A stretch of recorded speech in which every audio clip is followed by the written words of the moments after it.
macam mana zakat ni dan juga sedekah ni boleh jadi turning point untuk seseorang tu berubah daripada yang tak baik ataupun yang kurang baik jadi lebih baik, better version of diri dia. Macam mana tu Ustaz? Masya Allah. Fiz, kita ni kan zakat fitrah RM8, RM15, RM15, RM25. RM25. Itu zakat fitrah. Kalau zakat harta lain pula kan. 2.5% daripada jumlah pendapatan kita kan. Baik, teman sekalian, zakat ni mengajarkan kepada kita nilai ihsan. Kita rasa yang rezeki yang kita dapat ni sebenarnya bukan milik kita seorang sahaja, tetapi kita berbahagi-bahagi rezeki yang Allah bagi kepada kita. Itu yang pertama.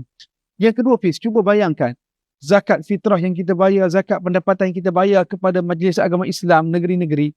Kalau di sini kita di Mawi kan, PPZ Mawi. PPZ Mawi ataupun Mawi akan mengagihkan zakat-zakat kita tadi ni kepada para asnaf. Cuba bayangkan tuan-tuan dan puan, doa-doa yang kita dapat daripada para asnaf yang mendoakan kita itu. Itu sangat besar maknanya kepada kita sebab kita tak tahu, Fiz, kan, doa siapa yang makbul untuk kita ni. Yalah, dalam ramai-ramai tu kan. Dalam ramai-ramai tu. Kenapa Hafiz muka macam nak ketawa, Hafiz? Tak. Sebab Ustaz kan, sebulan ni almost 34,000 keluarga Ustaz.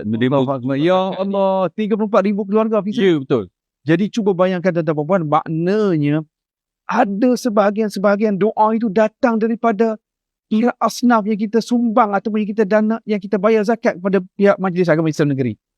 Jadi mudah-mudahanlah doa mereka itulah yang makbul, dan dengan asbab doa itulah rupa-rupanya yang kita tak sedar yang memberikan kebahagiaan, memberikan kelegaan dan memberikan keberkatan kepada kita. Itu ayat yang tepat, keberkatan. Itulah yang akan jadi turning point seseorang. Benar, Hafiz.